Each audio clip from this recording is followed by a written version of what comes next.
Good afternoon, everyone, and good afternoon, chaps. Welcome to the Green Arrow Podcast and Fantasy Football Hub as we look ahead to festive game weeks 18 and 19. My name is Fergie.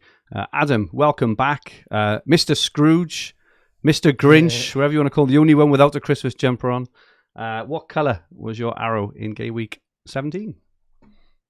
Yeah, thanks, Fergie. I've rushed all the way back from work just to be here, only to record Mr. Grinch. No, joking. Well, yeah, it'll be a green regardless, whatever happens with the Solanke points. Yeah, it was a really, really good week. Let me go through it. So I scored 70 points, no hit. I bought in, who did I bring in? I bought in Ollie Watkins back for Haaland. For me, it was quite nice, actually. All of my defence and keeper scored. I did start Areola over Dubravka, but that's made zero difference. And it'd be interesting to see if Areola is actually dropped now, because that could cause a little bit of an issue. The other players that got points to me, Pedro Porro, who's been an absolutely brilliant transfer in. And do you know what? He's just great to watch as well. I mean, I think in almost every game that he's played and returned, he could have got more points, and he possibly could have scored versus Forest. He had a couple of attempts. I think I mentioned it last week. He got the like Alonso vibes where when you don't own him, you just it's petrifying because he's just always having shot. He almost scored at the end, didn't he? And it was it a block or a save? But he's always there. He's always. It was there. a block, I think, with the head. But yeah, you're absolutely right. He's been a brilliant transfer in for me. So really pleased with him. I also have Gabriel and Lascelles got me clean sheets, so that was good to see. And I think I might have got a little bit of luck with Lascelles with Shah getting injured just as Botman gets back. So I'll eke out that Newcastle jam there. Rich is grimacing in the background. I know the irony. Yeah. Well, we'll see. Coming to you in a minute, Rich. We'll see how that one plays out, because we've obviously got a game in midweek. There's no guarantee Shah is out. Right. Long. So let's wait and see on that one before I get too smug. The three players that didn't return, or three of the players that didn't return for me, with my three superstar midfielders in Son, Salah, and Saka. Possibly Saka and Salah were unlucky not to get anything, but it was great to see Cole Palmer with a 14-pointer. Again, he could have got more. He was unlucky not to. So I'm really pleased with that. And Jared Bowen, who also hit the post, and but really pleased. And I think a lot will go to Bowen in the coming weeks with the likes of Salah and Son, and because even with Kudus is going, isn't he, to AFCON. And then Watkins, delighted for him to get a 9-pointer, but probably the big question mark on my team is Darwin Núñez, because what an enigma. He's useless, isn't he? He's useless. Yeah, he didn't look good, and I think the only thing he was really troubling was the offside side of things yesterday. There was not really any chance. Yeah, he wasn't brilliant, so that's a bit of an issue. But overall, good. Relatively happy with my team, and I just need to start thinking about Haaland. Do I get him back in? Do I look elsewhere? I'm not sure at this stage. We'll be having a chat about that. I've got some thoughts on that, which I'm keen to. I'm excited to hear about them. That's our first topic in a little bit. Welcome back, Rich. I was thinking of you again on the weekend. When it rains, it pours. Rich, I've been there firsthand for a long time, so I get, as you say, when it rains, it pours. How are you? How are you feeling now? I'm all right. I would say it was definitely a weekend of two halves. I think Saturday evening, I was on the edge. I think I have to say I needed a bit of on the edge of what? Well, on the edge of breaking down. I think, to be honest, it was. I've got to talk about my Newcastle experience. Because it's all really compounded into a bit. It isn't very lucky, but it all goes back to the decision to sell Ollie Watkins back in game week 12, I think it was, or game week 14, I think it was.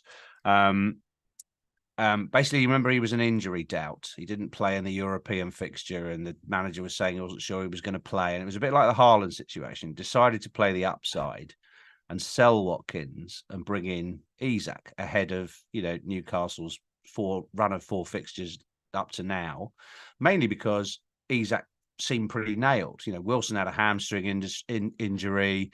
No one really owned Isak. It was just an opportunity to have that third striker that nobody else owned, which I thought was a good thing to play. Now, I brought that in. The fact that Isak's done nothing is, that's down to me making a transfer and it not paying off. I'm not really moaning about that. But what actually happened was Watkins played that weekend and scored 11 points. Isak got 2. So it was, he wasn't injured. But the thing that it really did was it gave me 3 Newcastle players. Okay. So roll it on a week and then Areola gets his injury.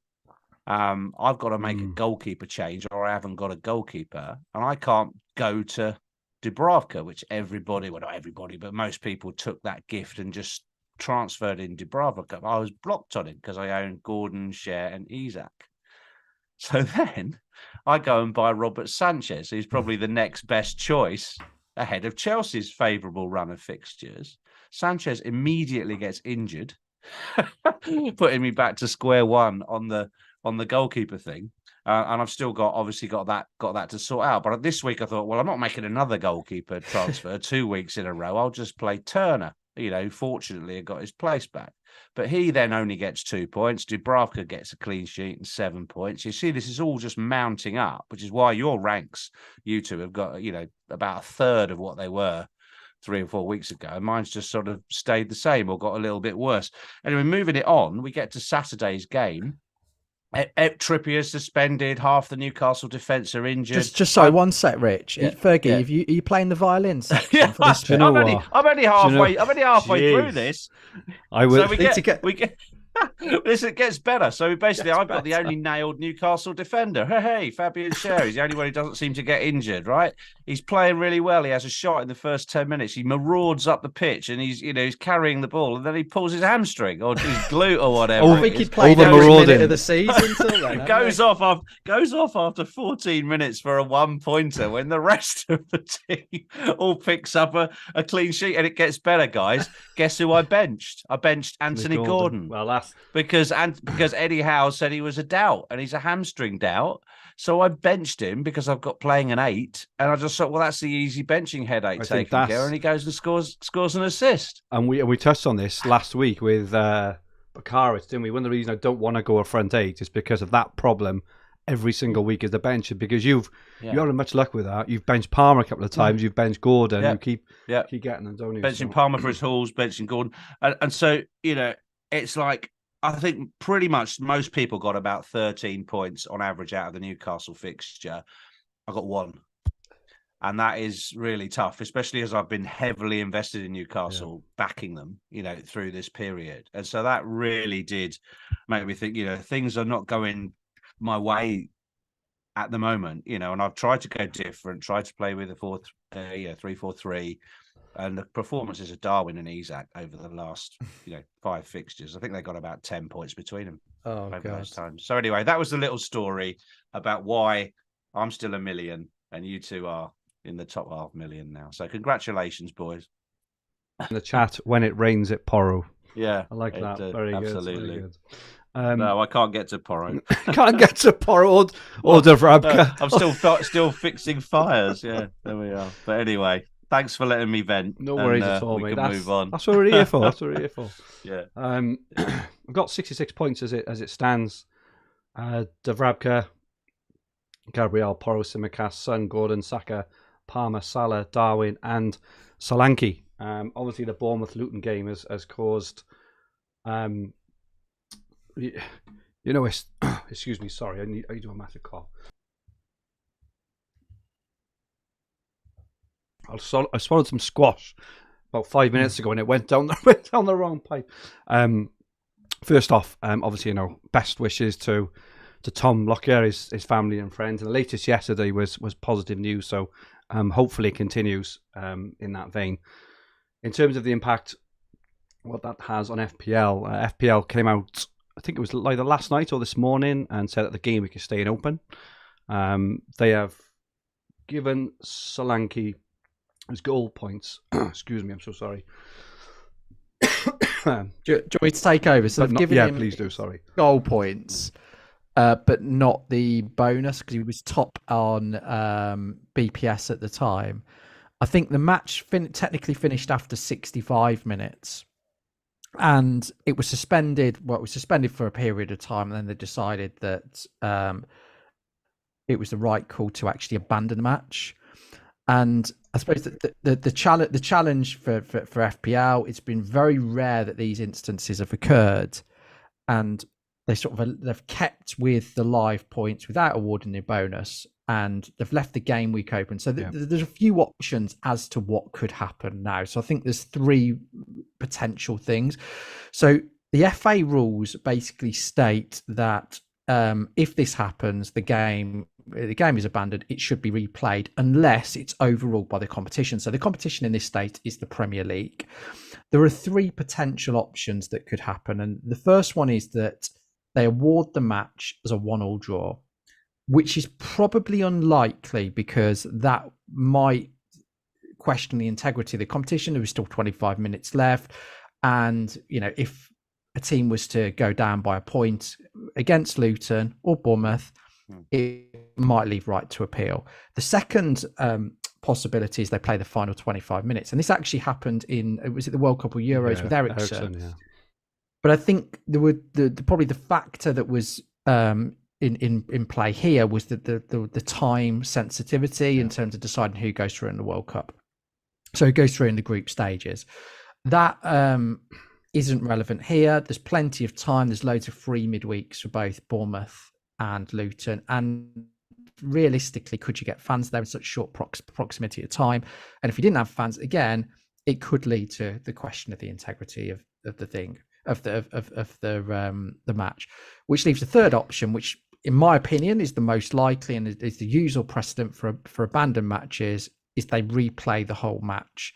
And there's plenty of scope and opportunity to do this because neither team is in Europe. So there's loads of free weeks and opportunities. Now, I think that the big challenge for FPL here is what do they do? Because they've rewarded live points. We say to Solanke, I think Solanke is really the only player in question here. I mean, I know a couple of, I don't imagine too many people having Luton assets or, so I think really, they've awarded live points to Solanke for his goal. They haven't removed them yet. I know there was some playing around with it on Saturday night. But what do they do? Do they? So I think there's a few potential scenarios. I think they keep it as it is without awarding the bonus. They keep it as it is and add the bonus in as if it's finished. But then what would they do when the match is replayed, which might be interesting? Or they wipe the points, allow auto subs, and then it can come in. I suppose it will effectively become a double game week, like the match was postponed. So it'll be interesting to see what take they go for. Let's start with you, Rich. Really interested to get your take on this. What are your thoughts? I mean, I think it's natural for people who've got Bournemouth players or certainly got a player that's on 9 points potentially to have a bias towards wanting those points to be kept and have their rank preserved and so on and so forth. Totally natural feeling. But if you think about the actual what's happened in the competition and the fantasy football is based on the actual results in the Premier League, this is a void result. Okay, there's a void result. Solanke's goal is not counting towards the golden boot. There's not the goal difference is not changing in terms of goals scored for either of those teams. There's no points going in the Premier League table. Therefore, the result is void. And the game and the number of games played. And therefore, there's got to be theoretically a 39th game that those Bournemouth and Luton players are eligible to play. Now, there's 22 of them, and they're probably scattered amongst benches and Premier League teams. So to have 2 lots of points scoring in the competition, I don't think is appropriate and fair to all the other teams and all the ownership of the other teams. Now, we've just got to take away this isolated instance. Oh, well, I bought in Solanke this week and that's my advantage gone. I get that. But I think the right thing to do from a fairness of the competition is that if the result is is an abandonment, you implement the same protocols as a postponed fixture, and you reorganize the fixture and you don't award any points. That's my view on what is fair. Now, I'm sure there's people in the chat going, well, I don't agree with that, and that's fine. That's what we're here to discuss. But I just don't think that it feels right to keep the points. So what's your view, Fergie? Do you think that's the same? Do you think differently? Or because you own him, so therefore you do own him, don't you? Yeah, you do. So, no, I think exactly the same. I just think the games played in the Premier League still shows a 16. Assuming that it's not replayed this game week, which I think is looking increasingly likely. I think they've kept it open just in case it is. I just I can't see it. Where are we now? Kind of Monday evening, no mooting of it yet. It's got to be played by Wednesday evening for it to be in this game week. That's 48 hours. I can't see it, and I just think that it will be voided. It will be a scratch result. As you say, in terms of the history box, it will have never been a match, or it will have been an abandoned match and then the replayed match shown. So, each season has to be a 38 match season to maintain the integrity of everything, and it's. I feel for those who've got Solanke and are getting not much off the bench, like maybe an Archer or something like that. I get it; they're going to miss out on a few points, but I think if you take that all away, if you take away the bias, as someone's put in the chat really, really well, actually, Nicholas put, if Solanke had a red card in the 10th minute and was on a -2, those same players would want the game abandoned and replayed. So that's my take on it. I just think it's got to be abandoned, replayed, and it's from an FPL view only here. It's important to set the context here. It's tough luck. It would have been the same if it was kind of snowed off with an hour to go.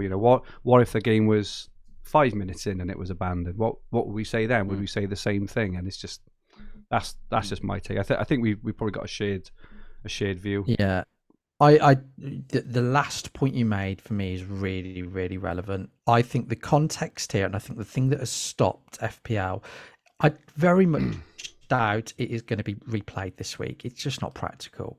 So for me, the match has clearly been abandoned. The thing that has stopped them is Solanke has been the most transferred in player this week, and he scored, and he scored 6, 9 points, whatever they go with, and therefore, it's created, however many owners he's got, it's created it's impacting a lot of players. Now, if Solanke hadn't scored, I guarantee I'd be fairly certain that this would have already been wiped and the points wouldn't have counted. People would think, well, I've got another chance of a double game week now. Exactly. So him, exactly. I think if they give the points there and it ends up going to a double game week, I just think it's such a dangerous can't do that. Precedent to set. I think the only scenario where they can give the points is if the Premier League come out and say we are awarding the match as a draw, or we are replaying the final 25 minutes before the game week is over. The game week deadline. I think any other scenario, I just can't see them doing it. And I think as soon as it goes past Thursday as well, then it's into a different game week. So, yeah, it is a tough one. I sympathise with owners. I mean, I own him in Sky, and it's looking like I captained him. I got a massive rank rise, and it's looking like that'll be wiped out. And I lose a transfer for that. Probably even worse in Sky than it is in FPL. At least with Archer, even Archer coming on effectively, it's only 4 points difference. It's not huge, and you've still got Solanke for a really good, good next couple of fixtures, and you've got him for a double game week coming up whenever that is scheduled, because it's possible it could be early on in the new year. Yeah, I also think FPL have made a big boo-boo by showing they can keep game weeks open to, and I controversy. Appreciate these are pretty exceptional circumstances, and I want to remind everyone that we're just talking in the context of FPL here, but the fact they can keep game weeks open, I think, sets a precedent that when there are controversial circumstances in future, they'll be asked, why haven't you kept the game week open, which is not good. So exactly. But there we go, and it is what it is. Like I said right at the start, we wish we wish Tom Lockyer, his family and friends, all the best. Hopefully, he continues to improve and he'll be back on the football pitch very soon. Just move on. Yeah. Just to say at the end, chaps, after we've done our teams, I'm going to give you a little Christmas football quiz to finish off this year. Oh wow, you didn't tell us about that. No, I didn't. Head to head, right at the death. We will do that. I love it. Before we move on, we currently have a Christmas offer on, a Christmas present to everyone who's not Fantasy Football Hub members yet. If you want to use the full power of Fantasy Football Hub, you can do so now for a full 30 days free. This includes our My Team features, included recommended transfers, predicted points, dedicated WhatsApp groups for pro members, and so much more. Don't forget, it's all on the FFH app too. An absolute no-brainer if you want to do well at FPL. Free for 30 days, which includes the Christmas chaos. Imagine waking up Boxing Day morning and your app telling you which transfer is your most optimal one. That is what the app does, and much, much more. You will not be disappointed. Okay, that's the wife's Christmas present sorted. Love that. There we go, buddy. Indeed.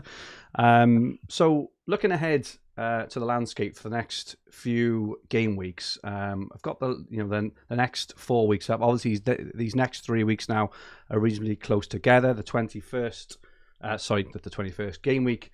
21 is, I think the deadline is on January the 13th, and lots of players will have gone then to AFCON or the Asian Cup, but. Just looking ahead now for the next 2 or 3 weeks, Adam, you mentioned earlier about kind of Haaland and things. What are your thoughts on how you're going to navigate through and maximise the next 2 or 3 weeks? Especially before AFCON and the okay, yeah, I think I'm not sure is the answer, but if I talk you through where my head is at the moment, I only think there's one player that. For me, that I don't own that is worth bringing in to maximise on not owning Haaland, which is Trent Alexander-Arnold. I think I don't own Solanke, but I think if I throw in an extra attacker and have a front eight, I'm going to have exactly the same. I just don't want to have that problem. I like Archer actually because he just gets 2 points, and I don't ever get tempted to start him. So. I'm quite happy with Archer, and actually I think he's looked better under Wilder, so I'm all right with that. He's got a good game in 19 home to Luton. He plays 19, yeah, exactly. So that could be useful. Definitely the first sub, for potentially first sub for that one could be quite a useful one. But Trent's looked amazing. He looked great again yesterday. Was fractions away from scoring and assisting. So I think if I'm going to use the Haaland money, it makes sense to bring him in. I'm not interested in Trippier. I've got 2 Newcastle already, and I don't like they have long mid-term fixtures. They've got City, Villa, and Liverpool in the next 5. Yeah, now's not the time to bring Trippier in my opinion. I've got Dubravka, who would probably be my set and forget keeper if I lose Areola. So, do I bring in Trent? Oh, got stuck. I'm tempted to do it. Sorry, Adam, you froze for a second. The only thing that puts me off is. I'm back. Yeah. So I'm tempted to do it. I'm tempted to do it. The things that put me off doing it are that is it the best entrance point playing Arsenal? Possibly not. Could he be rested for the Burnley game? Possibly. So. Do I cause myself issues? And actually, that Burnley game could be the one I want to bring Haaland back. So, I think when I look at it logically, as much as I want Trent, it could be better. I think I need to know the severity of the Haaland injury. If I think Haaland is going to be fit against Everton, my plan is probably to bring him straight back. Okay. Because would you hit him back in? No, because I'd save a transfer this week. And do it for free. But it would mean losing probably Son or Salah. Not sure which one. Before you really want to, because they've both got Spurs have got a couple of nice fixtures before he goes, and similarly Liverpool. What I'd probably do is Son to Richarlison. that makes me feel more confident with that. But then, I think bringing Haaland back early could be a big advantage. But he's just got to be fit, and I think if there's any doubts over his fitness, I think potentially giving it a week to get the information could be big here, because we don't know the severity of his injury. Like I said, Trent in against Arsenal, I would imagine Arsenal score, and they're arguably the best defence in the country. So is there a high upside for Trent in this match? Do I need to bring him in this week? I'd probably say no. So I think it's possibly worth the extra information. Now, the other team I was really interested in was using the transfers on Villa's defence. Mm-hmm. And I've been put off that because Pau Torres got an injury. I don't know how severe it is, but he's got a knock. So that's not ideal. But Kamara getting sent off misses 3 matches, and he is huge for our defence. He's violent conduct, wasn't it? Yeah, he's absolutely huge. The match he was suspended for, we played Bournemouth, and they knocked up over 2 XG, and they could have scored more. They created a lot of big chances. So I think Kamara out is very bad news for Villa. Now, I think they might keep a clean sheet against Sheffield United, but I'm not too convinced. I think we'll struggle maybe at Old Trafford. So I'm put off Villa for that reason, with Pau's knock and Kamara out. And there's a few other injuries in and around the squad. Tielemans isn't guaranteed to be back. So, yeah, I think at the moment my decision is going to be save a transfer to get Haaland back, let everybody else spend their money and make it difficult to get him back, and I'll get him back before everyone else. Because I tell you what, if you ask me, would you rather have Trent for a week or Haaland as a differal? Haaland's a differential any day of the week. It's amazing, isn't it, how it quickly people's sentiments change. This time last week, people were wondering whether they should even just put Haaland on the bench and keep him. Plus, definitely have a path back for him. Definitely bring him back for game week 19 or game week 20. I think when they play Sheffield United at the absolute latest. And now everyone's going, "Oh, let's use the money on Trent. Let's use the money on Trippier. Let's just get it on the pitch, because if you haven't got Watkins in already, you've got to get Watkins this week. So people are just going to start spending it and making it harder to go back to him. You don't really want to be selling Watkins to go back to him, because Watkins looks like a season keeper now. He's playing like Harry Kane, isn't he? Basically, he's just returning every week. I might actually sell Watkins to go back to Haaland for the end, just to do that. Because what I can do is sell Watkins to go back to Haaland in one move, and then the following week with my 2 transfers is then sell Son and Darwin. So that might be a better way of doing it. But yeah, I think this obviously depends on Haaland being fit or likely to be fit. So when does City play? Because that would be tomorrow. Quite isn't interesting. They've got a game tomorrow, haven't they? In Saudi.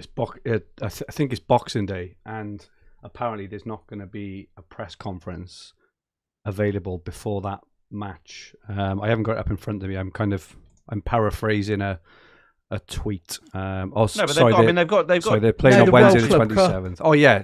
They've got that first in the World Club. So you can see how Haaland is, whether or not he's playing or he's on the bench or he gets any minutes. I mean, if he's not actually appearing in that, I would say there's no rush to get him back. He's playing on the Wednesday night, the 27th, away to Everton. But obviously the deadline is Boxing Day morning at 11 a.m. But you are right, Rich. Apparently he didn't train this morning.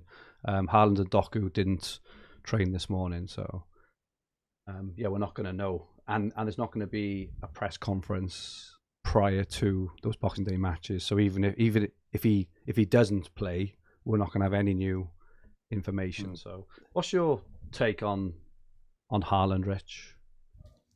Well, I was similar to Adam. My plan was, before I started getting all these injuries, was to save a transfer this week. I mean, partly my moves off Haaland were to bring Watkins and Son in last week so that I didn't have to get Watkins this week, and I could save. Plus, they've both rocketed in value. I think I've made about 0.7 mil on that transaction already. So financially, I'm doing great. I just haven't scored any points. So yeah, I was planning to save this week, and then I would sell Isak and Darwin for Haaland and a dud, and go back to a front seven. And do that, and that would have been my moves for free in game week 19. So I can still do that. However, I have problems with the goalkeeper. I have problems with Fabian Schär, and I don't own Pedro Porro. So I probably will take a hit this week, I would think, to sort out the team. Yeah. I've got a different take on Haaland. I think I don't think I'm going to get him back for 19 regardless, even if I think he's going to play, because looking at the captaincy options that week in 19, Liverpool away to Burnley. Now, I fancy Salah away to Burnley more than I fancy Haaland away to Everton, all being equal. That's if Haaland plays 90 and Salah plays 90. I fancy Salah to at least match Haaland that week anyway. So I'm gonna hold on to 20. One of the main reasons for that then is in 20, I'm probably gonna downgrade Salah and get rid of him ahead of home to Newcastle, which I appreciate, is reasonably risky. But the kind of routes you guys are taking, it means you're going to have like 7-8 million on the bench, aren't you, going into game week 21 onwards? Whereas I feel, to Adam's points earlier, I could probably spend that money a bit wisely, a bit earlier as well. And that's without removing Son either that week or a week later as well before he goes.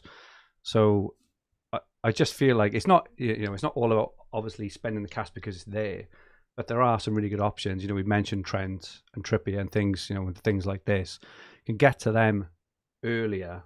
I appreciate the fixtures, appreciate what you said about them, but I would much rather, just for example, Trippier and Trent than Lascelles and whoever else is Cash or Gabriel even, all these players are just kind of, bumbling around at the moment. And I feel that both of those players have got huge upside in the short term as well as the medium and long term as well. And I don't feel I'll miss out on much. Just out of interest, would you captain Haaland away to Everton in 19? All being equal? Well, Everton are the form team of the league, aren't they, at the moment? Whether they keep that up, and we'll see against Tottenham whether they do. They're certainly not. It's not a gimme anymore, is it? Well, absolutely. It's not a way. And especially when Spurs away to Brighton as well, mind, on that week. Arsenal home to West Ham and Liverpool away to Burnley. I wouldn't captain Haaland that week, I don't think. Would you, Adam? Yeah, possibly. Okay. I think, again, it depends on, keep going back to it, depends on my confidence that he'll play. Yeah. I can see Klopp rotating against Burnley personally, which makes me doubt captaining Salah. Okay.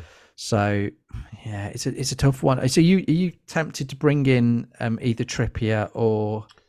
Well, I'm bringing in Watkins this week. I'm bringing in Watkins this week I haven't got Watkins, so I'm doing Darwin's Watkins this week in 18 for sure, and then I might save in 19 potentially, or make a transfer in 19 with all the cash, bring in Trippier or Trent just to, as an example, or even take a hit for Trippier this week, which I don't mind because they got so much upside. I can really transform my team really quickly. And then that way, when I do the Haaland and Salah switch in 20, which I appreciate is dangerous, because I'll be getting rid of Salah. But by doing that, my funds in my team kind of balance out, and I'm getting all the thing on the pitch at the same time. So, and like the way I've been. Would you bring in Trent this week?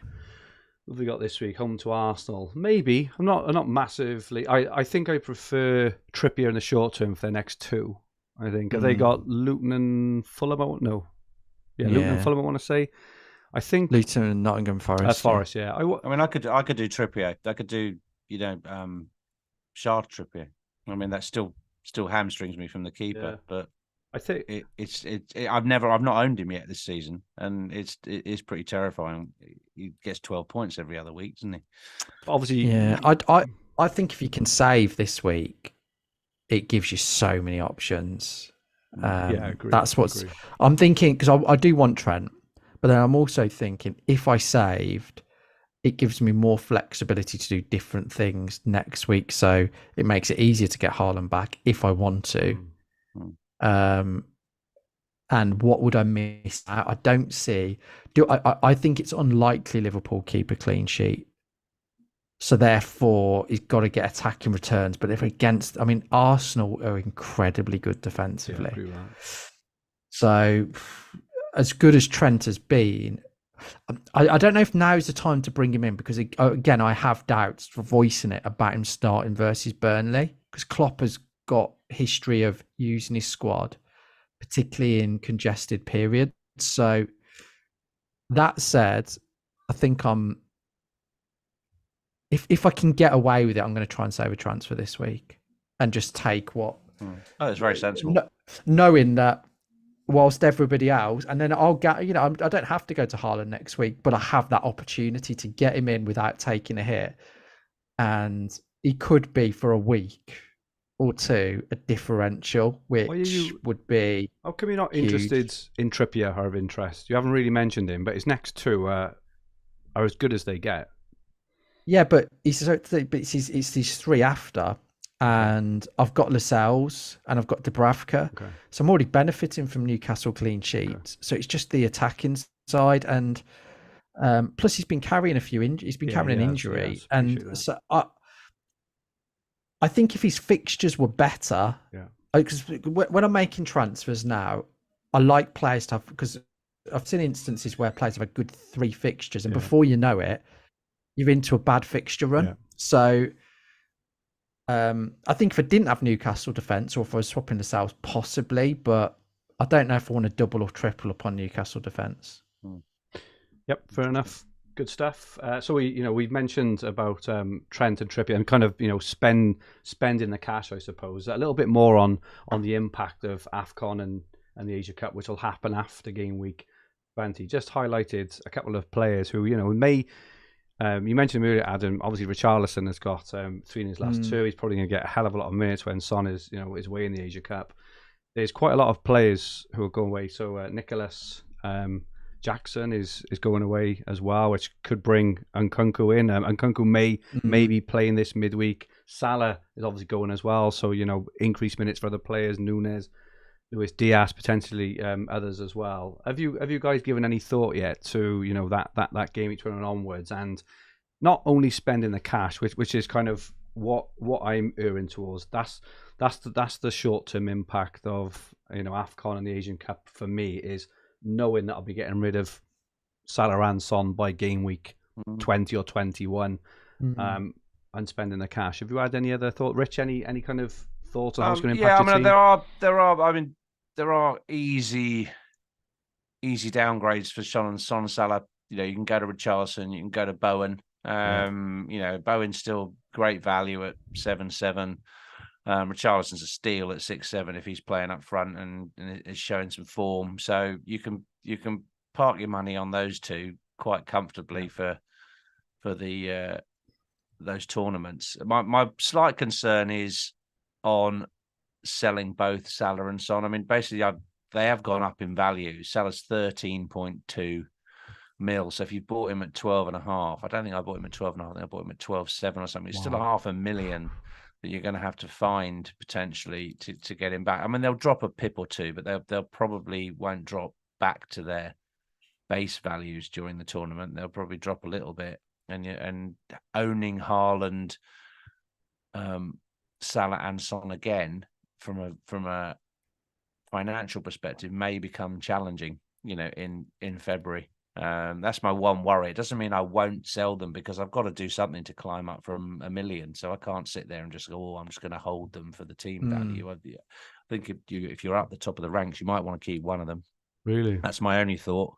Yeah, because if you've got a strong bench and you're just going to maybe after 2 or 3 weeks, one of them might go out. One of their teams might go out of the tournament, and they're back early.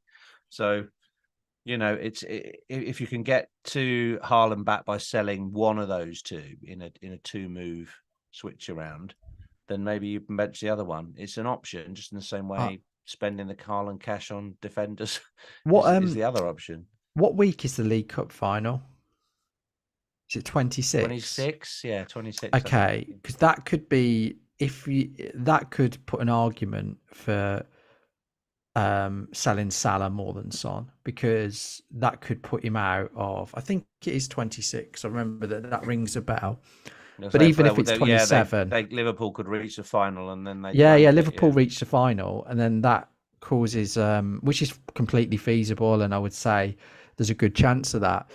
Therefore, it extends the period of him blanking. So I personally think sell them both, but make it easy to get a route back. I mean, I think what I will look to do long term is I'll probably have Son or Saka, not both, and spread the funds a little bit more. I mean, Saka's consistent, but he's a little bit underwhelming, whereas Son's quite explosive.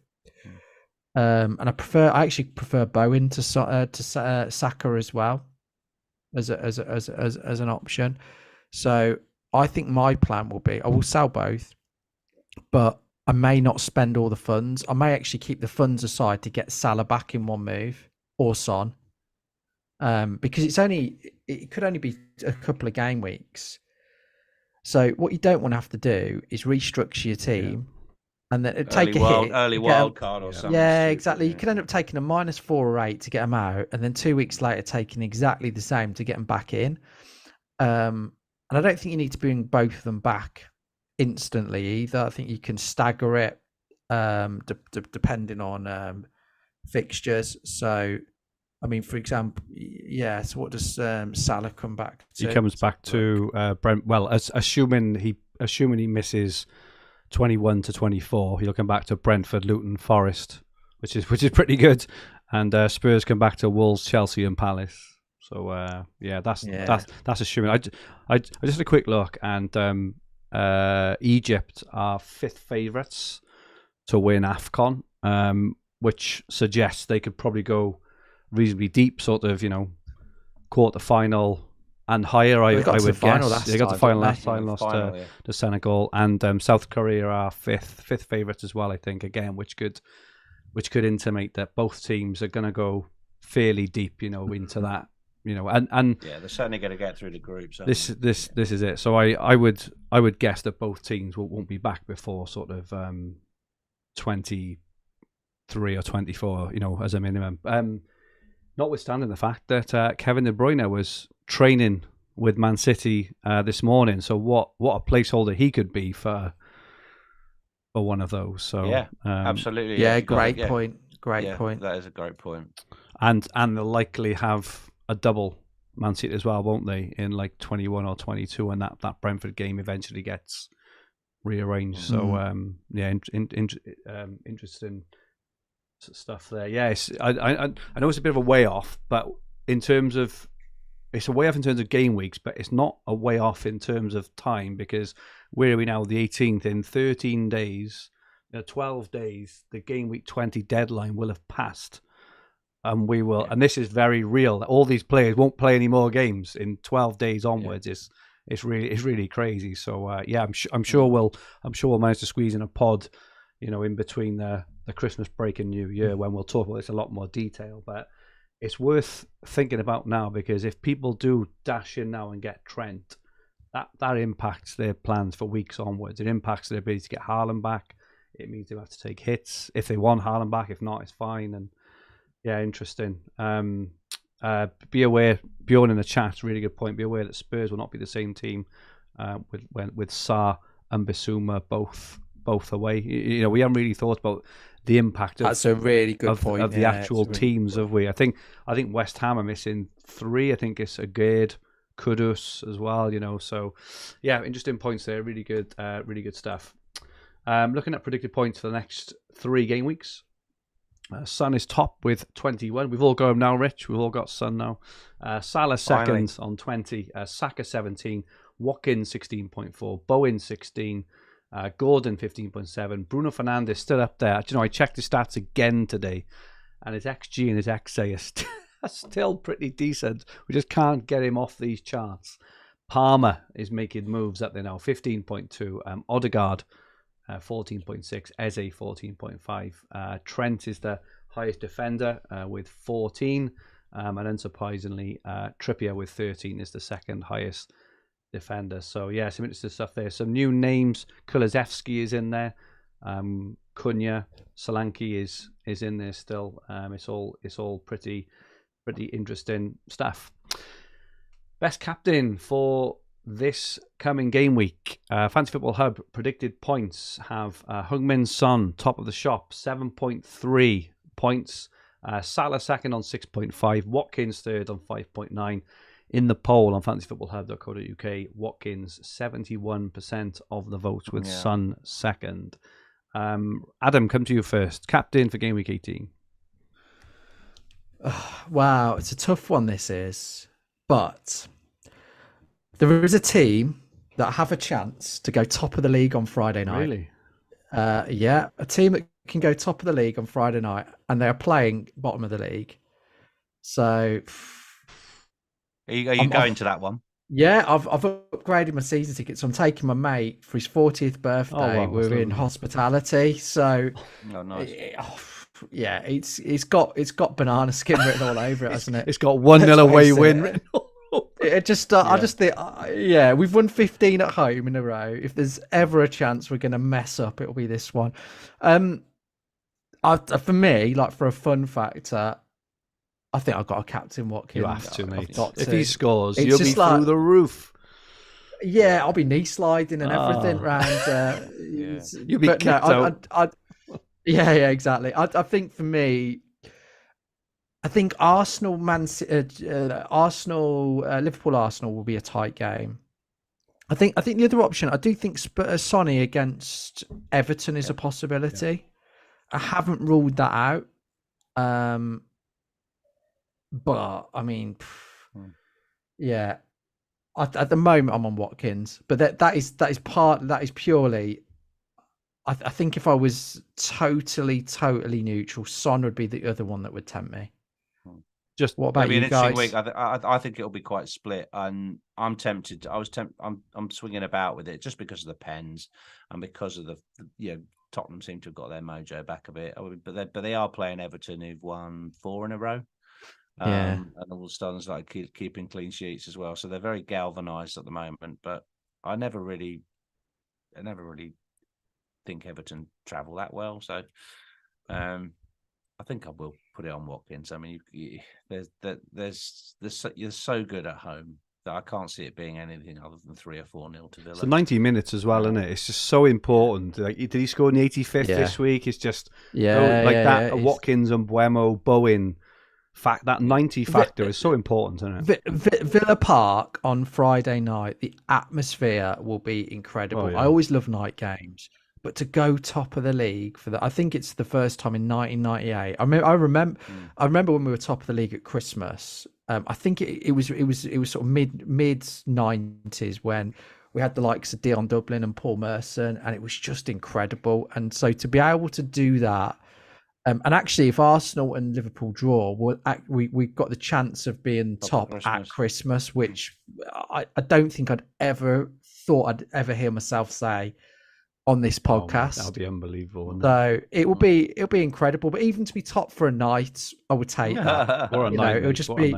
Take a picture of the table. Oh, of course I will. Of course I will. So I just think he's our talisman. He's I think I'd heard somewhere he's got 23 goals this calendar year. He's the man at the moment. And he's consistent. Well, I think he stepped it up. He's very much been typically matching his XG a 1 in 2, but I think he stepped it up a little bit. And he's also, I think he's on 15, 16 goals for the season because he scored in Europe as well. That's a lot of assists. He finishes, doesn't he? Just a lot of assists. He gets loads just because he's involved in the build-up play. He's so key to our and actually his XA isn't great, but it's just because he gets involved in the build-up play. And we've got players like McGinn, Louise, Tillman who can shoot, Bailey from in and around the edge of the box. I think it depends on the other thing to factor with both Villa and Spurs is there's key players out. So I believe Basuma is out of the. Is Basuma suspended? I think he is. Isn't yeah, he? he's And Udogie. And yeah, that's right. So there's a few key, and then for Villa we're out without Kamara. I think we have got Dougie Luiz come back. If Bailey and Tielemans are fit, that tips it Watkins' way for me. I don't get many opportunities to captain a Villa player, so I think I'll do it. Cool. That was a long answer, wasn't it? No, it's all good. It's all good. I hope you do it. Just a quick, the quickest of anecdotes. Obviously, being in South Wales and being a Spurs fan, I didn't get to go down to watch Spurs very much when I was younger, and I think it was 2013. I took my father down, and he'd never been, and at that point, Bale was there. We were playing really, really well, and we were playing Wigan.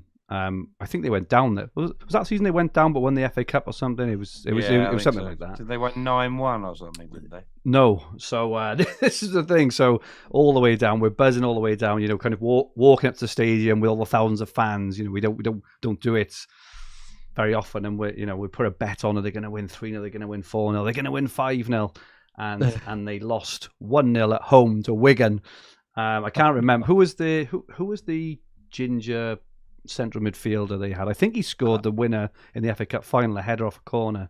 James McCarthy. No, it was I know you mean. I can't know who it was now, but he scored anyway, and completely. I wouldn't say he ruined our day, but definitely ruined the vibe with a 1-0 home loss. But anyway, just I hope that doesn't happen to you, Adam. I hope Villa go smash him 6-0, and Captain Watkins, he gets 4 goals and 1 assist. So that'd be good. Yeah, I'll take that.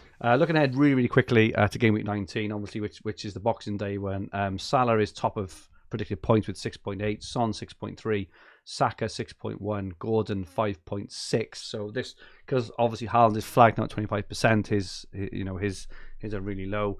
You mentioned earlier, Adam, that if Haaland is fit, you may captain him. I'd be very surprised if you did. I got to be honest. I'm gonna hold you to this. Well, if I captain Haaland, if away to Everton when Liverpool are away to Burnley. Yeah, but I think that's a game he could rest Salah, so that's what I'd be. There is one other that I might consider, which hasn't been mentioned, is I like Son away to Brighton, but also I quite like Saka at home to West Ham. Okay, yeah. I've Arsenal are the real deal at the moment. Yeah, I agree. I think they'll win the league. I think they're just so solid and they're very difficult to beat. Yeah. So I think they've got a nastiness about them this season, which Arteta, you can see getting booked every week. He's being a bit childish and pedantic, but they've almost got that nastiness you need to win the league, and I think they'll go on and do it. And so yeah, I think Saka could be an option. Yeah. I expect him to beat West Ham comfortably. Rich, was your captain in 19 as it stands? I think at the moment Salah provisionally. I mean, Burnley really aren't great home or away, are they? They're getting gubbed by most teams. So I think Liverpool will have too much for them. Yeah, I can't really see Salah being rested before AFCON. I know. It's a good point. That is a good point. But you never know. Anyone can get a benching at some stage, but I just think that Klopp will bring him out before he goes. Salah for me as well. And so Salah sticks out pretty good. I mean, again, it does mean if you think about Everton's form. I mean, I will watch that, not only Haaland's fitness, but also Everton and whether they continue this good form. Because if they could beat City. City aren't great at the moment, are they? They're dropping points all over the place. Right. So. Do you bring him back? And actually, it's only because I'm really stuck with Darwin and Isak, and I want to ship both of them. So that's the temptation for me to do it quickly, is it sorts it out. Otherwise, I've got to continue with Darwin and Isak. Just one point. I think, from what I recall, Pep seems to do really well against Sean Dyche teams. I can remember there's been a lot of times where they've played Burnley away. Liverpool scored 4-0, 4-1. Salah scored a hat-trick away to Burnley a couple of seasons ago. Yeah. I just think I can just see Man City. That's a sort of game that I think they could get 3 or 4. He has done quite well against Dyche historically, and against Burnley when Dyche was managing them. So, yeah. Pep. Sorry, I thought you said Klopp. Apologies. I thought you said Klopp. No. I do want Liverpool and Burnley because you said Dyche as well. Oh, of course. Sorry, yeah. I can see the merits of captaining Salah, not disputing that at all. But I'm just saying, City, from what I recall, have done quite well away. Okay. They did quite well away at Burnley, where a lot of teams struggled when they went there. Okay. I don't think they ever struggled to create chances and create decent XG, and I'm pretty sure they beat them. Oh, they 4 did. Or 5 at home. I think they've thrashed them a few 5-0, times. 4 times on the trot or something, didn't they? I do. That remember was it. Yeah, so that. and Everton. I mean, there is some differences, but in terms of how they set up, it's not historically a team that they struggle against. So, and with De Bruyne possibly back, that's right. You know, like I said, if I think Haaland will start, I will do everything I can to get him back. I just gamble because I think it's a good gamble to make where nobody owns him. Or well, I say nobody. There's obviously half the game inactive players will, but there'll be a huge portion of people that don't own him, and you get very few opportunities to actually want Haaland to do well in FPL. Yeah, exactly. So it'd be nice to have at least one game where I can watch and say, "Come on, put a few in." What just one thing we haven't touched on yet is it's quite well. I say it's likely according to Ben Crellin and all the fixture guys.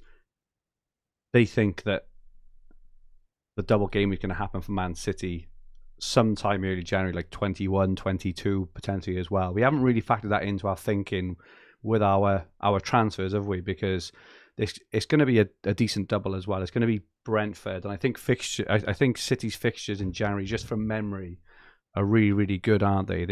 They're really strong. We haven't really factored that in, and it's not something really want to talk about now because it is hypothetical and it is a few weeks down the line. But it's just something when we're plotting out all these transfers the next 3 or 4 weeks. Yeah, well, we haven't. They're always. Everyone's going to want double City, City, all triple reserved City. for getting Haaland back and selling Son and selling Salah. Exactly. You've got to.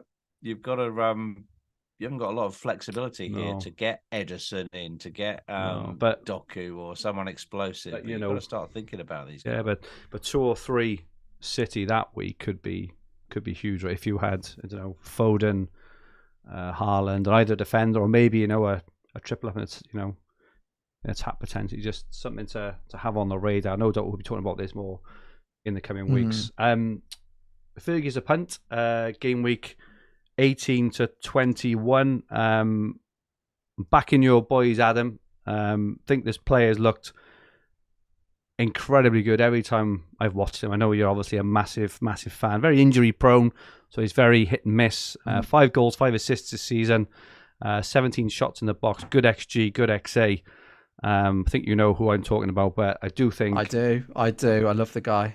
Go on, I'll give you the honour, mate. Who's my punt for the next one? Leon Bailey. Leon Bailey, I think, it would be a really, really good punt in the next few weeks, especially those 2 home games in the next 3. I think he could be really, really good. So is he nailed now? I think the way that I think how the fixtures have fallen, I'd be surprised if he has 3 starts. Yeah. That said, just because he did fatigue against Arsenal in the first half, and if you think of how close the City game was, so I think playing a lot of games is an issue for him. But I'd echo what Fergie said. He has been unreal, unplayable at times. I mean, his performance against Man City was brilliant, but he's more consistent this season. So you mentioned he got 5 goals and 5 assists. He's got another 3 or 4. He's got another 2 or 3 goals in Europe, plus a few assists in Europe as well. So on the season, he's been absolutely brilliant. 2.4% owned as well. Yeah, I would expect him to start this week, and because he changed the game the weekend when he came on as well. We can't play Cash as a right. I don't like playing Cash as a right wing back. We've tried it a few times. It hasn't worked any time really, particularly recently. Who would you lose in the midfield though for him? We don't because Kamara's suspended. I think how we should line up, because I've had a few questions, so I might as well go into this now. I think it will be Moreno or Luca Dean at left back. I think Moreno is first choice, but Luca Dean has done very well in this season. So, and so he's had an outstanding season. So it's nice to have the competition. So he'll split minutes between the pair, I expect. You've then got if Pau Torres is fit, it'll be Pau and Carlos playing at centre backs, and then it will be right back will be Konza. I think that is our best four.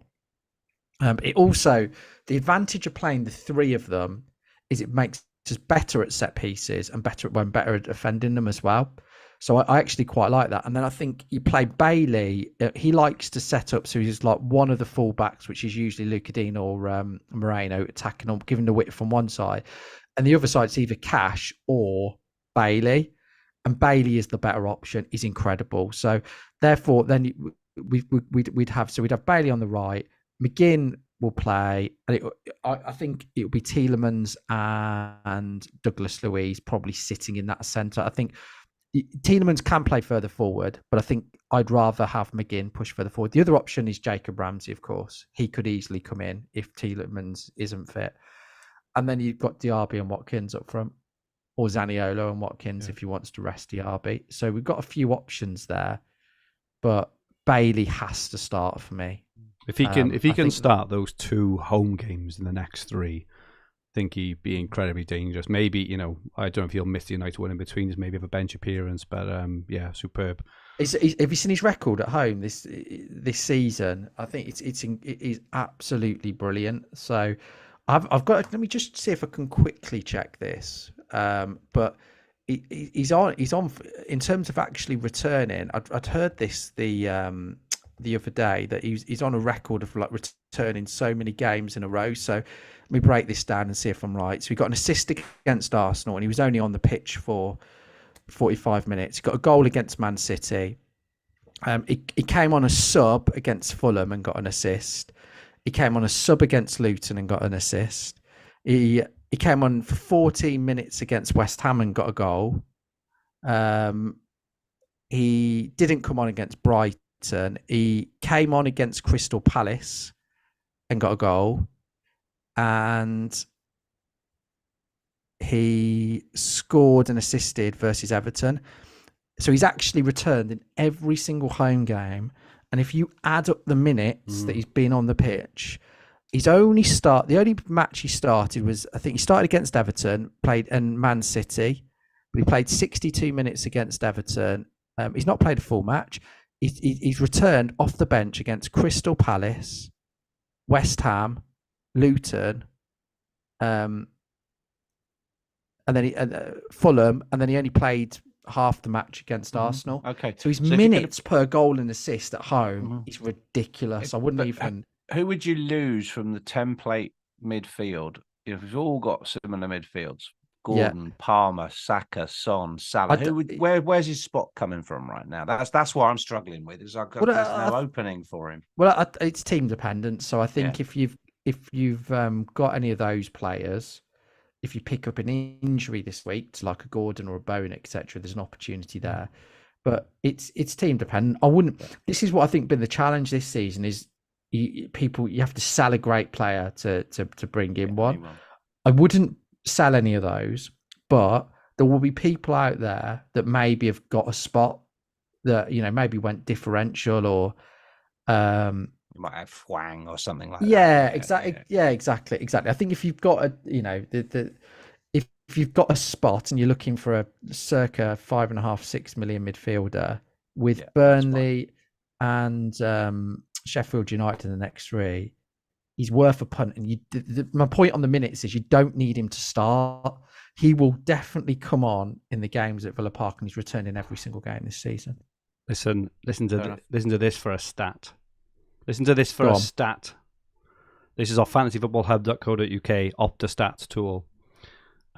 This season, all home games per 90 minutes, Leon Bailey is averaging 13.23 FPL points per 90 minutes at home this season.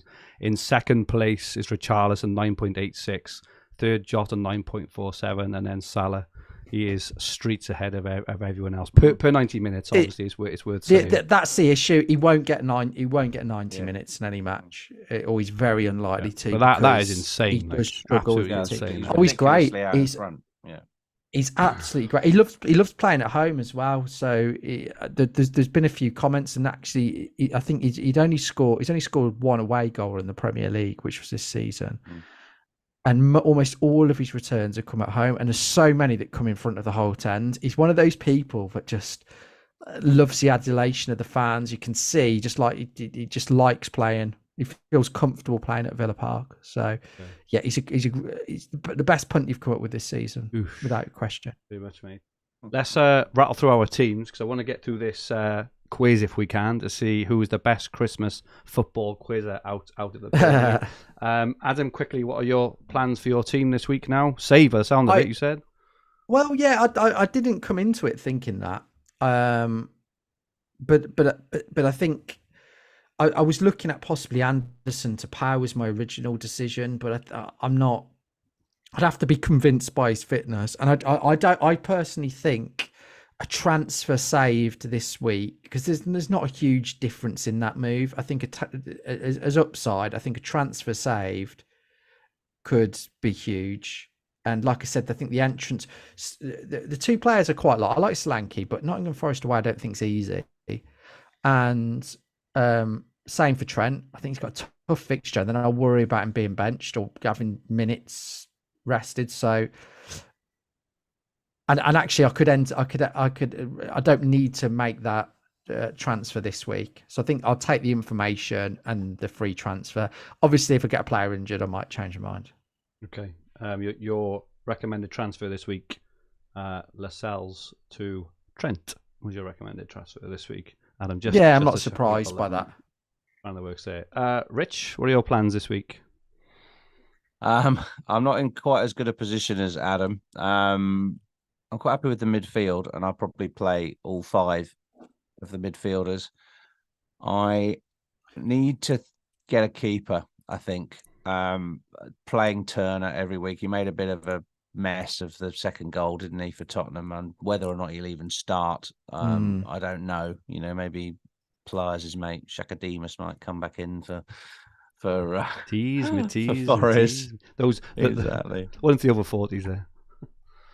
That's right. So I think it could be time to go share to Porro and Sanchez to Dubravka, and just get it sorted for a -4, and free up a bit of cash, and do that, because I want Porro, and I'm at least 2 weeks behind everybody else in getting him. So I know that's what it feels like at the moment. I'm playing catch up FPL a little bit, but I could squeeze a side out and play, the 2 Arsenal guys away at Liverpool. Don't have much of a bench. Isak could probably be on my bench because of his minutes risk. But equally, Darwin could get a benching. It'd be interesting to see who plays for Liverpool in the League Cup this week. Maybe if Gakpo gets that one. Darwin's okay for Arsenal, but he doesn't look like he's going to score, does he, Darwin? He's just, all over the place, isn't he? So I really want to say. So that's why I think. Getting Haaland back so I can ditch Isak and Darwin in one go would be good. I thought about, should I get Solanke, because he's doing all right, isn't he? And but it would only be for a short period, because then I wouldn't be able to afford to get Haaland back. What about just looking at goalkeepers?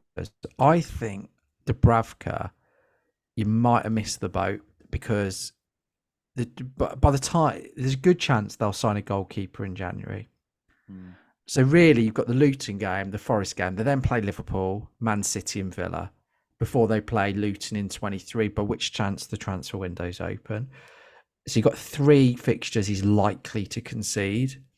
And there's no guarantees he keeps a clean sheet against Luton. I think they will against Forest, but I'm just looking at goalkeepers now as alternatives. I mean, if you spend a little bit more money, I think Martinez is an option. I think we play Sheffield United twice, Burnley, Fulham away, Everton in the next few game weeks. But the other one, what about Leno? So Leno, nobody ever goes for him. No. He always seems to be right up there as the top scoring goalkeeper. But just looking at his fixtures, so looking at the next 8, he plays 1, 2, 3. So he's got 5 home games in the next 8. So he plays Burnley.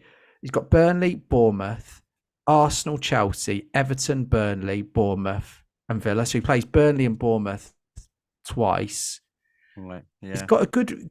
It's only really the Arsenal game, and that's perfect for saves. He tends to do well in those sorts of matches. So maybe looking at something a little bit different, because I think you're more likely to gain an edge. I think that the Dubravka ship sailed. It was similar to when I was going to go for Tsimikas a few weeks ago. I think you've got to. I'm not saying he is the answer, but maybe looking a little bit. No, you are right. You are right. I mean, you could even just get Edison in, or Allison or something like that. Allison, I think, is a good option. You could do something that, just go for the premium key because no one else owns them. And if one of these teams does go on a run, then great. It's just, the money side of it. I'll have to work through the numbers. Certainly, I could afford Leno. It's only only a small increase on Sanchez. So that's. Well, if you didn't fancy him, Anana possibly would be an option. He'd be going to AFCON probably. I think. Oh, of course he will. Of course he will. Ignore me on that. Ignore me on that. Fulham are top of the ticker for the next 8 game weeks. Fulham are top. Spurs are second. Villa are third.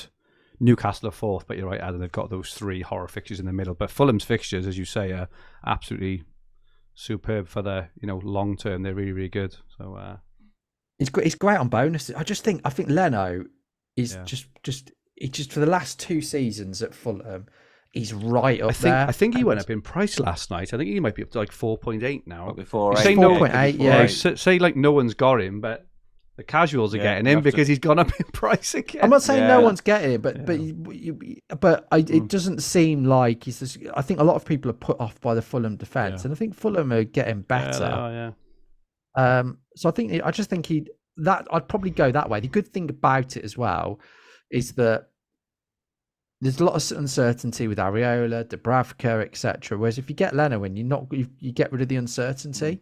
So or Martinez or whoever you decide to. But I think I would probably go that way and just think, do you know what, Dubravka's the ship sailed there, and I think owners will be quite lucky, me included, if Newcastle don't go in for another goalkeeper. Just to give them some cover, yeah. No, good advice, mate. Thank you. I'll certainly think about it. Your recommended option, Rich, was to save this week. It does say Sanchez for Areola, but that's because we've still got Areola as West Ham's preferred keeper at the moment. We don't really know. We're going to wait until next weekend because obviously Fabianski played this week. It could be that he's lost his place, or it could be that Areola just wasn't ready still. Bit of a strange one, that one. I think for me, mine's fairly straightforward. I'll be doing Darwin to Watkins. So I will have Dubravka, Porro, Tsimikas, Gabriel. I think I'll play those. Armour, Saka, Gordon, Salah, Solanke, and Watkins. I'm not sure yet. To take a hit. You sure I'm making that move? Darwin to Watkins. You sure on it? I'm pretty sure. I think or maybe No. I think I was contemplating Archer to Watkins, but I don't really want Darwin. After watching him yesterday, he was bloody awful. So I don't really want him. So I think what I want to do is spend my cash. Because I don't think I'm going to get Haaland back in 19, and I think I'm going to. I don't see the point in getting Haaland in, having this massive, fully stacked team just to get Salah out a week later, just to have to spend the next few weeks basically plotting in transfers, spending all this cash when I can just almost do it in one hit. So I think that's what I'm going to do. I'm not sure I'd take a hit or not to go for. If I was to take a hit this week, I might do it for Trippier. I'm not sure. But it would have to be Lascelles to Trippier because I'm got 3 Newcastle, and we're not sure. So at the moment, Lascelles' expected minutes are really low because their back 4 are back, right? Potentially apart from Shah, which we're going to learn a bit more about midweek. He may be injured, he may not. Apparently, it's not his hamstring. Was what I heard this Glute, afternoon. isn't it? Glute. So Yeah. he might be all right. So I think Lascelles is. And it's is a also risk going possible they forward. played Dan Burn at centre back as well, isn't it? So Yeah. there's a few options. And there. Livramento at either back. 'Cause at the moment, Yeah. Livramento's not going to be starting either, is he? So it's interesting. If they play their first choice back four. So I'm definitely doing Darwin to Watkins, and then I've got to make a decision. I'll probably wait till all the midweek games are all done. But if Trippier's fit, I'd be tempted. This is not a week for early No. transfers. If Trippier's fit, I'm going to be tempted for the next two. And are you captaining Watkins as well? Yes, I'll be captaining Watkins. Yeah. Fantastic this Cool. week. My recommended transfer was to save again this week, with the alternative being Tsimikas to Trent. And it's because Tsimikas Robertson is due back apparently roughly around game week 21 or 22. So just to bear that in mind, that's what it says on the FPL site in terms of his flag and stuff. So yeah. Just a reminder, just before we're going to start our Christmas quiz any minute, but we do have a Christmas offer at present. If you want to use the full power of Fantasy Football Hub, you can do so now for a full 30 days free. This includes my team features, Hopta Stats, recommended transfers, predicted points, everything you can possibly want to do well at FPL. Absolute no-brainer if you want to do it. It's also on the app as well. Every game you can go in and it will give you your most optimal transfer. Give it a try. You won't be disappointed. Right, we've got a short quiz to finish off Christmas special. I haven't been able to show off my Christmas jumper. I'm going to do it for those who are still here. Look at this. Look at this, everyone. I haven't been able to show it to anyone yet. He is there. That's my Christmas jumper. Bit of festive spirit to finish off before we do. Before we break up for Christmas. 10 questions, gents. Question 1. The Christmas tree, the Christmas truce, which is thought to have included a football match between British and German forces in no man's land on Christmas Day, took place during which year of the First World War? 1914, 1915, 1916, or 1917? Either you want to go first? 1917. Rich? I think it was 1917 as well. The correct answer is 1914. So both of you had that one wrong. Second one. Where is the 4-3-2-1 Christmas tree formation believed to have originated from? Spain, Turkey, Brazil, or Holland? Rich, come to you first on this one.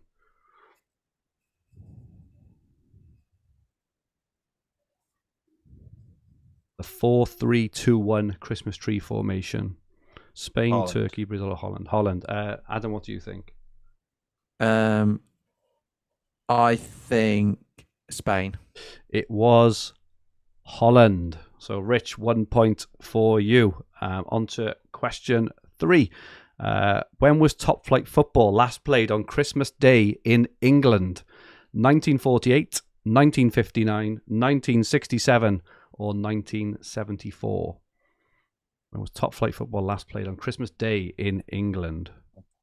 Oh, me? You want me to answer? Yes, you're first this time. No, sorry, Adam first this time. 1959. Okay, what do you think, Rich? I'll go for the one in the 1970s, 1974. Correct answer, 1959. 1-1 after 3 questions. Question 4, on Boxing Day. Just potluck this, on Boxing Day 1963, how many goals were scored in the 10 First Division fixtures? 5, 10, 33, or 66? What a joker. What was it? 5, 10, 33, or 66? Rich, do you want to go first? I'll go for 33. Adam?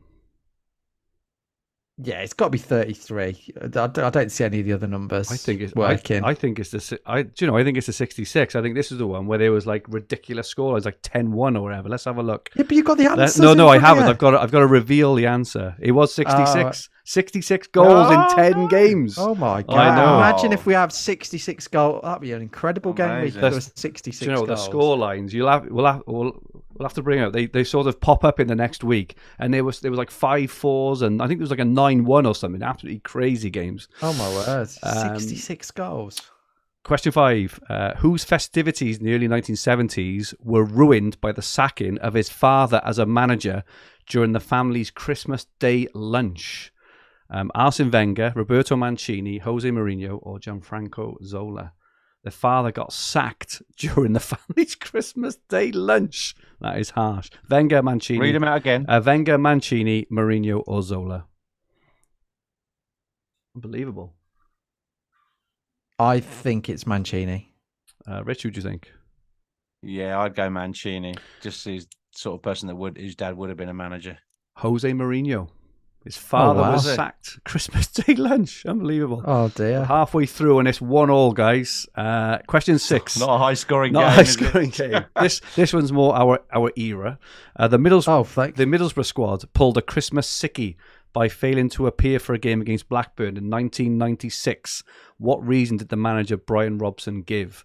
Flu bug, Christmas party hangover, food poisoning due to a dodgy turkey, or their winless league run? It's not going to be the winless league run, and it's not going to be a Christmas hangover. So I think it's the flu bug. Rich, what do you think? Oh, I'll go for the turkey just to be. Yeah, it was 50-50, I think, on those. So. It was, sadly, it was the flu bug. It would have been brilliant, wouldn't it, if it was a dodgy turkey? But yeah. Question 7. What was Robbie Fowler dressed as when he was arrested after Leeds' Christmas party in 2001 following an alleged scuffle with a photographer? Was he dressed as a soldier, a sailor, a shepherd, or a snowman? A snowman, did you say? Yeah. It can't be a snowman. That would be too funny. Soldier, sailor, shepherd, or snowman? I think sailor. Rich? Yeah, I'm gonna go sailor. It was a soldier. He was dressed as a soldier. Just 3 questions left. Adam is currently 2-1 up 2-1 at the moment. Oh, it's a pretty hard quiz, this is, isn't it? Very hard. Which of the following players, past and present, were not born on Christmas Day? Another guess, I think, gents. Yeah, they're all guesses. Chris Kamara, Gary McAllister, Robbie Elliott, or Rocky Santa Cruz? Chris Kamara. Only one of them was not born on Christmas Day. Yeah. Oh, I'll go for Cammy. So I liked him.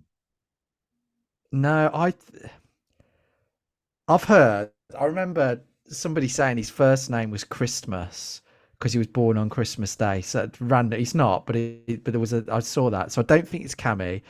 I don't think it's Santa Cruz. There could be something in the Santa there. So who are the other two? Robbie McAllister and Robbie Elliott. Who would you have thrown? I'll go for Gary McAllister.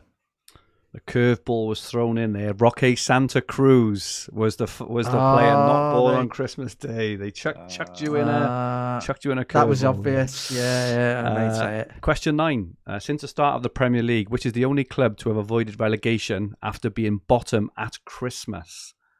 Okay. I think this is fairly recent. I think this is fairly recent.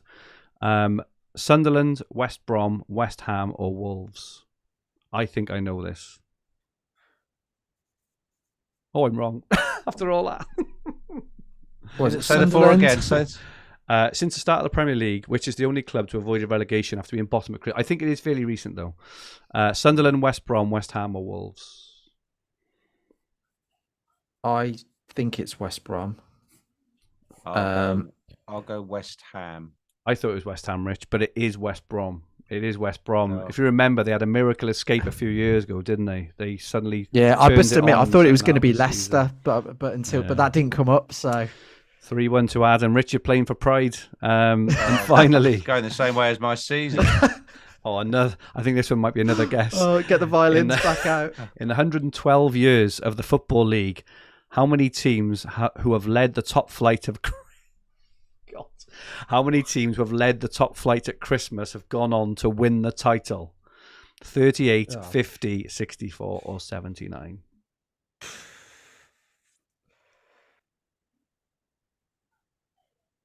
How much? So that's in about. Oh, Christ, I'll say 54. I'll go 69.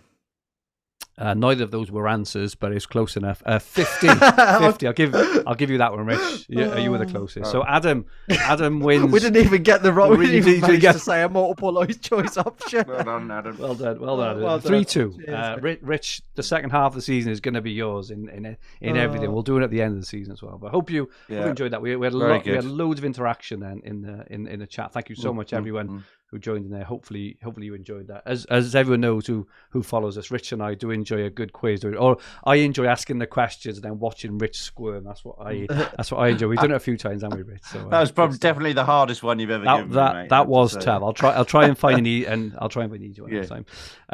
Anyway, that is it from us for this week. Thank you so much to everyone who joined in the chat. Those who could watch it back and those listening on the podcast version, your support as usual is very, very, very much appreciated. Adam, thank you so much for joining us. Where can people get hold of you? On X at Hopta Stats. Lovely stuff. And Rich, thank you so much as usual. Where can people get hold of you? At Rich Clarke FPL on Twitter.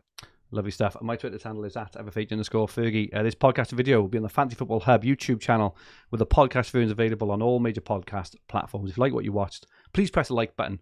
Remember to subscribe to the channel at the bottom right-hand corner of the screen. If you enjoyed your listen, please rate the podcast and leave a comment. We'll be back sometime next week after Christmas and in between New Year, previewing Game Week 20. In the meantime, we hope you have a great Game Week 18 and 19. Have a fantastic and peaceful Christmas, and may all your arrows be green. Good night, all.